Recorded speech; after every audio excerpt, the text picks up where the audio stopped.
এই যে হাতে আমার দেখতে পাচ্ছেন অনেকটা কামানের গোলার মতো লাগছে, ক্যানন বলের মতো।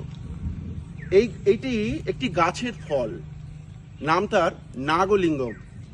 ফলটি দেখুন ধূসর বর্ণের, একদম কামানের গোলার মতো দেখতে। দেখুন এই গাছে ফলটি হয়ে আছে। আমি ক্যামেরাম্যানকে বলবো একটু গাছটাকে ফোকাস করতে। ফলগুলো দেখুন ঝুলে আছে। ক্যানন বলটি নাগলিঙ্গম, গাছটার অ্যাকচুয়াল নাম হচ্ছে নাগলিঙ্গম।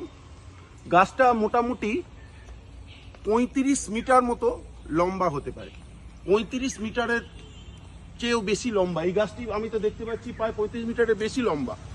তার চারিদিকে দেখুন ডালপালা বিস্তৃত, এক একটা পাতা অ্যাবাউট 57 সেন্টিমিটার লম্বা হতে পারে।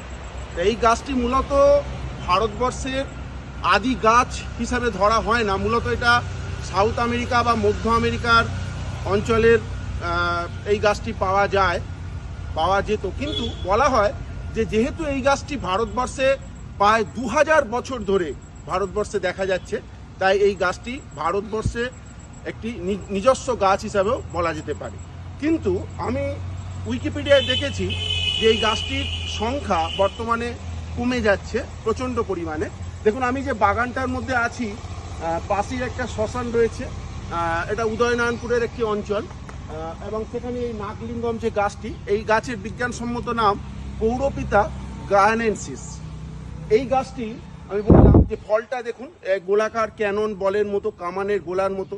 এর ফুলগুলিও দেখতে অদ্ভুত রকমের, ঠিক দেখবেন ওই সাপের ফোনার মতো, বগ্র সাপ বা যে কোনো সাপের ফোনার মতো দেখতে হয়।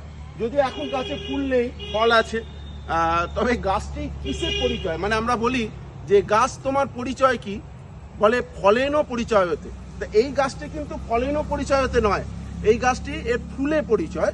যেমন এর ফুলের নাম যে নাগলিঙ্গম, যে ফুল, সেই ফুলটা আমি বললাম যে সাপের ফোনার মতো দেখতে হয়। আর এই গাছটির বিশেষত্ব আরেকটি আছে, এই যে ফলটা, এই ফলটা পেকে গেলে, মানে এর থেকে একটা যদি কখনো ফেটে যায়, তারপরে পেকে যাওয়ার পরে যদি ফেটে যায়, একটা তীব্র ঝাঁঝালো গন্ধ বের হয়। এবং যদি পচে যায় তাহলে এর যা গন্ধ, মানে চারিদিকে কেউ টিকতে পারবে না। এবং এর যে ফুল দেখবেন, এই যে কাণ্ডেই এর প্রচুর পরিমাণে ফুল হয়, কাণ্ড থেকেই ফুল হয়ে থাকে, এবং গোটা গাছ জুড়ে ফুলের গ্রীষ্মকালে মূলত ফুলগুলো দেখা যায়।